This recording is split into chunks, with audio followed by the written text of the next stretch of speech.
നമസ്കാരം, വിരാടൻ രുചിക്കളത്തിലേക്ക് സ്വാഗതം.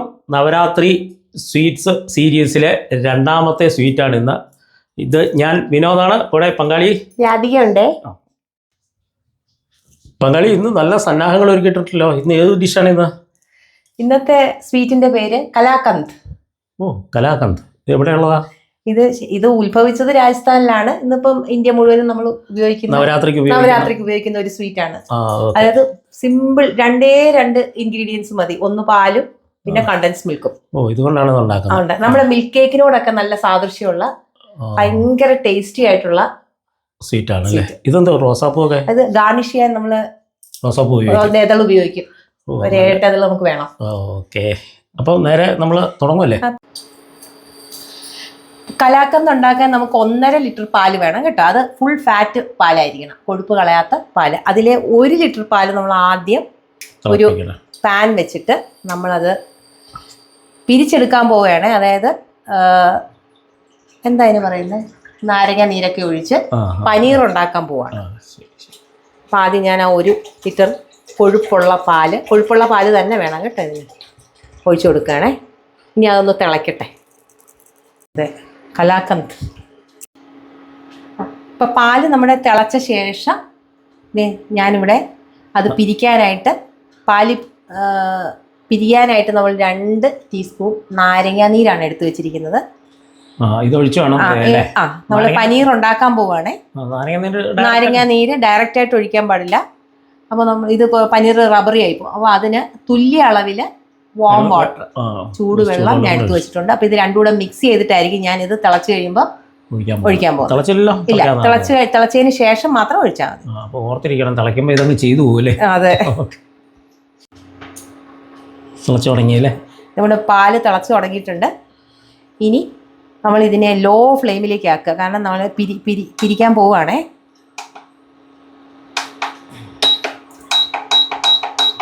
ഏറ്റവും ലോ ഫ്ലെയിമിലാക്കി എന്നിട്ട് വേണം നമ്മൾ ഈ നാരങ്ങാ നീര് ഒഴിക്കാൻ. അപ്പം 2 ടീസ്പൂൺ നാരങ്ങാ നീരിന് അതേ അളവില് വാം വാട്ടർ, ചൂടുവെള്ളം ഒഴിച്ചു കേട്ടോ. അപ്പം മൊത്തത്തിൽ ഇപ്പം 4 ടീസ്പൂണായി. ഇനി പെട്ടെന്ന് ഒഴിക്കാൻ പാടില്ല, ഫ്ലെയിം കുറച്ച് പതുക്കെ ഒഴിക്കുക. പതുക്കെ നമ്മൾ ഇളക്കി കൊടുക്കണം. ഒന്നിച്ചൊഴിക്കേണ്ട, പതുക്കെ ആയിട്ട് ഒഴിച്ചാൽ മതി.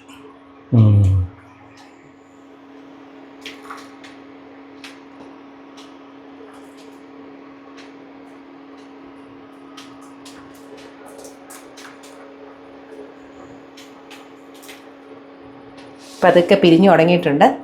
ഇനി ഇത് മുഴുവൻ പിരിയുന്നത് വരെ പതുക്കെ ഇളക്കിയാൽ മതി. അല്ലെങ്കിൽ പതുക്കെ ഒരുപാട് സ്പീഡിലിട്ട് ഇളക്കണ്ട, ജെന്റിലി ഇളക്കുക. മുഴുവനായിട്ടും പിരിയുമ്പോൾ ഇത് ഒരു വെള്ളം പോലെയാകും. ഇപ്പം ഏതാണ്ട് 10 മിനിറ്റ് നമ്മൾ പതുക്കെ ക്ഷമയോടെ ഇളക്കിയെടുത്താണ്. ഇപ്പം നമ്മുടെ പാല് നന്നായിട്ട് പിരിഞ്ഞു വന്നിട്ടുണ്ട്. ഇനി നമ്മൾ ഓഫ് ചെയ്യുക, തീയിൽ നിന്ന് മാറ്റുക. ഇനി നമുക്കിതൊന്ന് അരിച്ചെടുക്കണം. അപ്പോൾ നല്ലൊരു മസ്ലിൻ ക്ലോത്ത് എടുത്ത് നമ്മളിതേ ഇത് പെട്ടെന്ന് തന്നെ, അത് കാരണം ഇനി ഫർദർ കുക്ക് ചെയ്താൽ ഇത് റബ്ബറി ആയി മാറും. നമ്മളത് നല്ല രീതിയിൽ അത് എടുക്കുക.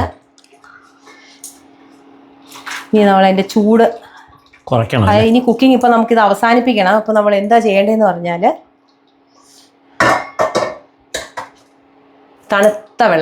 തണുത്ത വെള്ളം ഞാൻ ഇതിലെടുത്ത് വെച്ചിട്ടുണ്ടായിരുന്നു. അതെടുത്ത് ഇത് കഴുകണം നന്നായിട്ട്. കാരണം മാത്രമല്ല, 2 കാരണമുണ്ട്. ഒന്ന്, ഈ നാരങ്ങയുടെ ആ പുളിയും അത് മാറ്റാനും, അതുപോലെ തന്നെ ഇനി കുക്കിംഗ് നമുക്ക് നിർത്തണം. അല്ലെങ്കിൽ ഇത് ഫർദർ ഇനി ചൂടായി പോയാൽ ഇതിൻ്റെ ടെക്സ്ചർ എല്ലാം റബ്ബർ പോലെയാവും. ഇതിപ്പോൾ നല്ല സോഫ്റ്റ് ടെക്സ്ചറാണ്. അപ്പം ഇച്ചിരി തണുത്ത വെള്ളത്തിൽ നമ്മളത് കഴുകി കഴിഞ്ഞാൽ കുക്കിംഗ് നിൽക്കുകയും ആ നാരങ്ങയുടെ ആ ഒരു പുളിരസം മാറുകയും ചെയ്യും. അപ്പം നന്നായിട്ട് നമുക്കൊന്ന് കഴുകിയെടുക്കാം.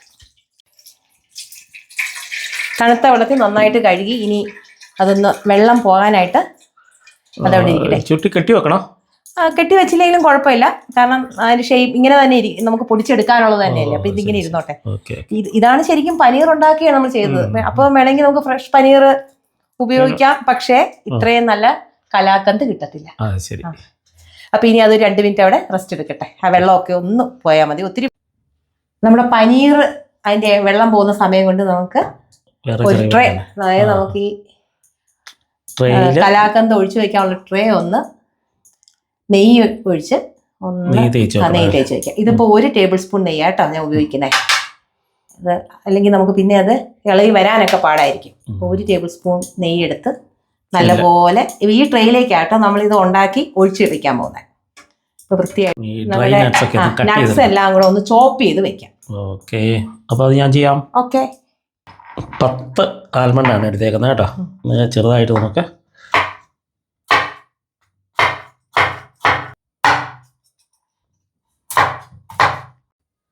എട്ട് കാഷ്യൂ ഇത് ഒന്ന് ചെറുതായിട്ട് ചോപ്പ് ചെയ്തെടുക്കുവാണേ. 12 പിസ്ത ഇതും ചെറുതായിട്ടൊന്ന് ചോപ്പ് ചെയ്യുകയാണേ.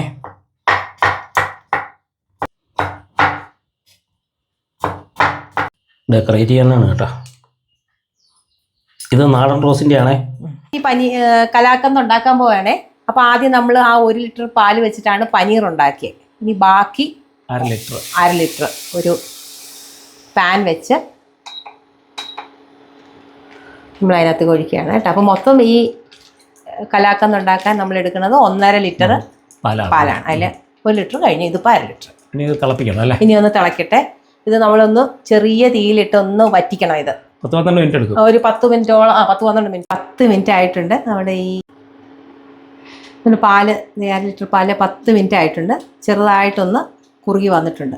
ചെറിയ ഫ്ലെയിമിലാണ് ചെയ്തത്. ഇനി നമ്മുടെ നേരത്തെ എടുത്തു വെച്ചിരിക്കുന്ന പനീർ എന്ന് പറഞ്ഞാൽ ഇതൊരു 200 ഗ്രാം ഉണ്ട്. നല്ല സോഫ്റ്റ് പനീർ. നമ്മൾ ആ 1 ലിറ്റർ പാലിൽ നിന്ന് ഉണ്ടാക്കിയ പനീർ അത് നമ്മൾ കഴുകി എടുത്ത് വെച്ചിരിക്കുന്നതാണ്. അത് അതൊക്കെ ഒന്ന് വലിയ കഷ്ണങ്ങളുണ്ടെങ്കിൽ ഒന്ന് ചെറുതായിട്ടൊന്ന് എല്ലാം അങ്ങ് എന്താ പറയാ, അങ്ങ് തീർത്തും പൊടിക്കണ്ട. ഇച്ചിരി ഒന്ന് പൊടിച്ച് പിന്നെ കൈ കൊണ്ട് പതുക്കെ ഒന്ന് പൊടിച്ചെടുത്തിട്ട് ഇത് നമ്മൾ ഈ വെള്ളമൊക്കെ കളഞ്ഞു വെച്ചിരിക്കും. നമുക്ക് ഈ പാലിലേക്ക് ഇട്ട് കൊടുക്കാം. ഓക്കെ, അതായത് 200 ഗ്രാം പനീർ കേട്ടോ. ഇനി പതുക്കെ നമ്മളൊരു 5 മിനിറ്റോളം ലോ ഫ്ലെയിം തന്നെ വെച്ചാൽ മതി. ഇതൊന്ന് തുടർച്ചയായിട്ട് ഇളക്കി കൊടുക്കുക.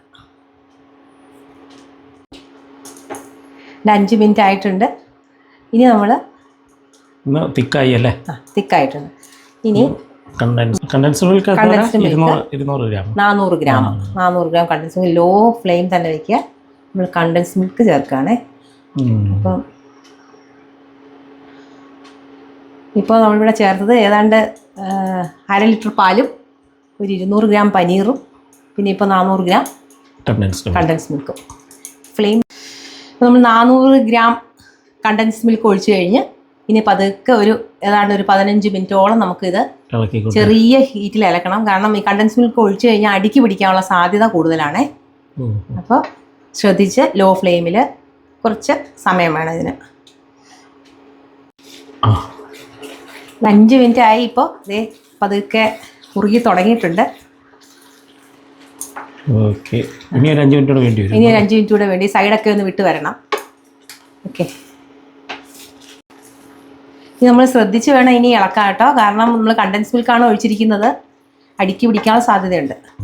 ഏതാണ്ടൊക്കെ ആയി വരുന്നുണ്ട്. കുറുകി വരുന്നുണ്ട്. ഇനി ഇത് ഒത്തിരി അങ്ങ് ഡ്രൈ ആയിട്ടുള്ള ഒരു ഡ്രൈ ആയി കഴിഞ്ഞാൽ അത് കൊള്ളത്തില്ല, റബ്ബർ പോലെ ഇരിക്കും. അപ്പോൾ നമ്മൾ ഇച്ചിരി ഒരു മോയിസ്റ്റ് പരുവത്തിൽ തന്നെയാണ് നമ്മളത് വാങ്ങുന്നത്.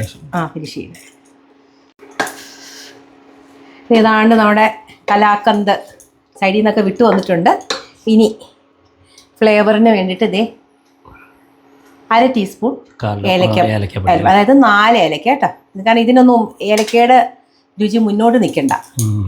പിന്നെ ഇതെല്ലാം ഒന്ന് ബാലൻസ് ചെയ്യാൻ ഒരു നുള്ള് മതി കേട്ടോ.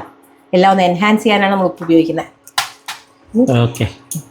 അതുകൊണ്ട് ഇനി ഒരു 1-2 മിനിറ്റിനുള്ളിൽ നമ്മുടെ കലാക്കന്ത് റെഡി.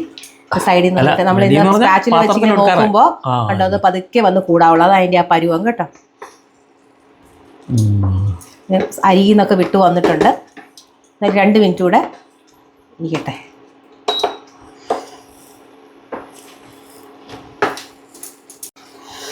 നമ്മുടെ കലാക്കന്ത് ഇതേ അടിയിൽ നിന്നൊക്കെ വിട്ട് വന്നിട്ടുണ്ട്. അടിയിൽ നിന്നൊക്കെ നല്ല വിട്ട് വന്നിട്ടുണ്ട് കണ്ടോ. അപ്പോൾ നമ്മുടെ ഇത് റെഡി ആയിട്ടുണ്ട്. ഇനി നമുക്കതിൽ നമ്മുടെ നേരത്തെ എടുത്തു വെച്ചിരിക്കുന്ന ആ ഒരു ട്രേയിലേക്ക് മാറ്റാം. കണ്ട അടിയിൽ നിന്നൊക്കെ ഈസി ആയിട്ട് സൈഡിൽ നിന്നും ഒക്കെ മാറി വന്നിട്ടുണ്ട്. ഇതാണ് അതിൻ്റെ പരുവം കേട്ടോ. നെയ്യ് തേച്ചിരിക്കുന്ന ട്രേയിലേക്ക് നമുക്ക് അത് ചെയ്യാം.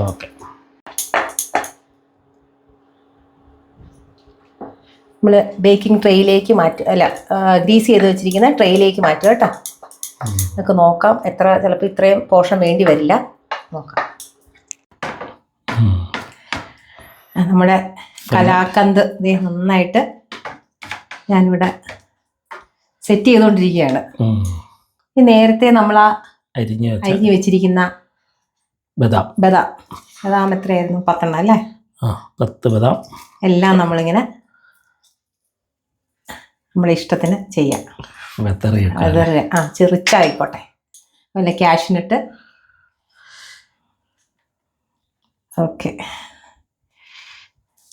ഡെക്കറേഷനാണ് ഇപ്പോൾ നടക്കുന്നത്. അതല്ല, ഗാർണിഷിങ് നടക്കുകയാണ്. ഇത് ഫെസ്റ്റിവൽ സ്വീറ്റ് ആണല്ലോ. നല്ല പിസ്ത 12 പൈസ അല്ലേ? 12 പിസ്ത. അതെല്ലാം കൂടെ ഇട്ട് നല്ല റിച്ച് ആയിട്ടുള്ള ഒരു കലാക്കന്ത്. നമുക്കിത് പതുക്കെ ഒന്ന് പ്രസ് ചെയ്ത് കൊടുക്കാം കേട്ടോ. അത് ഇപ്പം ചൂടോടെ ഒന്ന് അവിടെ ഇത് സ്റ്റിക്കായിട്ടിരുന്നോളൂ. അതോടെ ഇരുന്നോട്ടെ. കട്ട് ചെയ്യണമെങ്കിൽ തണുക്കണം അല്ലേ? ഒരു 5-6 മണിക്കൂർ കഴിഞ്ഞാണ് നമ്മളിത് കട്ട് ചെയ്തൊന്ന് സെറ്റ് ആവണം കേട്ടോ. അപ്പം ഇതൊന്ന് നമുക്ക് പതുക്കെ ഒന്ന് താത്തി വയ്ക്കാം. അല്ലേ? തീർച്ചയായും. അല്ലെങ്കിൽ നമ്മൾ കട്ട് ചെയ്യുമ്പോൾ ചിലപ്പോൾ ഇത് ചാടി വരാൻ സാധ്യതയുണ്ട്. അപ്പം എന്തായാലും നിങ്ങൾ ട്രൈ ചെയ്ത് നോക്കണം. ഇത് തീർന്നിട്ടില്ല. നമ്മുടെ റോസാദളങ്ങൾ ഇട്ട് ഇത് ഫ്രഷ് ആയിട്ട് ഇത് വീട്ടിലുണ്ടായതാണ്. അപ്പോൾ ഒരു 8 എണ്ണം നമുക്ക് അതിൻ്റെ ഒരു മണമൊക്കെ വരട്ടെ. ഓക്കെ, നമ്മുടെ കലാക്കന്ത് റെഡി ആയിരിക്കണം. ഇനി ഒരു 5 മണിക്കൂർ കഴിഞ്ഞ് നമ്മളിത് കട്ട് ചെയ്ത് കാണിക്കും കേട്ടോ. അപ്പോൾ ഈ സ്വീറ്റ് ഒന്ന് ട്രൈ ചെയ്ത് നോക്കുക കേട്ടോ. നമ്മൾ കടയിൽ നിന്ന് വാങ്ങിക്കുന്നതിനേക്കാളും നല്ലതായിട്ട് നമുക്ക് വീട്ടിലുണ്ടാക്കാൻ പറ്റും. ആർക്കും സാധിക്കുന്ന ഒരു സാധനമാണ് അല്ലേ? തീർച്ചയായും അങ്ങനെ ട്രൈ ചെയ്ത് നോക്കുക. എന്നിട്ട് നിങ്ങളുടെ അഭിപ്രായങ്ങൾ കമൻറ്റുകളായിട്ട് രേഖപ്പെടുത്തുക. നമ്മുടെ ചാനൽ നിങ്ങൾ ആദ്യമായിട്ടാണ് കാണുന്നതെങ്കിൽ തീർച്ചയായും ഒന്ന് സബ്സ്ക്രൈബ് ചെയ്യുക. നമ്മുടെ നവരാത്രി സ്വീറ്റ്സിൻ്റെ സീരീസ് തുടരും അല്ലേ? അതെ. ഓക്കെ, അപ്പോൾ കട്ട് ചെയ്ത് നമുക്ക് കാണിച്ചു തരാം. നമ്മുടെ ഈ കലാക്കന്ത് ഇപ്പം 3 മണിക്കൂർ കഴിഞ്ഞിട്ടുണ്ട് കേട്ടോ. അത്യാവശ്യമാണെങ്കിൽ നമുക്കൊന്ന് മുറിച്ച് നോക്കാം. കട്ട് ചെയ്ത് എങ്ങനെയായിരിക്കുന്നത് നോക്കാം അല്ലേ മംഗളി? അതെ, ഇത് ഹാർഡായിട്ടുള്ള ഒരു സ്വീറ്റ് അല്ല, നല്ല സോഫ്റ്റ് ആയിട്ടുള്ള. ഞാനിപ്പോൾ മുറിച്ചത് കാണിച്ചു തരാം. ഒരു കഷ്ണം നമുക്ക് കട്ട് ചെയ്തെടുക്കാം കേട്ടോ. ഒരു പീസ് നല്ല സോഫ്റ്റ് സാധനമാണ് കേട്ടോ. ഇതാ ഇങ്ങനെ ഇരിക്കും കട്ട് ചെയ്ത് കഴിഞ്ഞാൽ. അപ്പോൾ ഈ സ്വീറ്റ് എങ്ങനെയാണെന്നൊന്ന് കാണിച്ചു തരാം. ഇത് 1 മണിക്കൂർ ഫ്രിഡ്ജിൽ വെച്ച്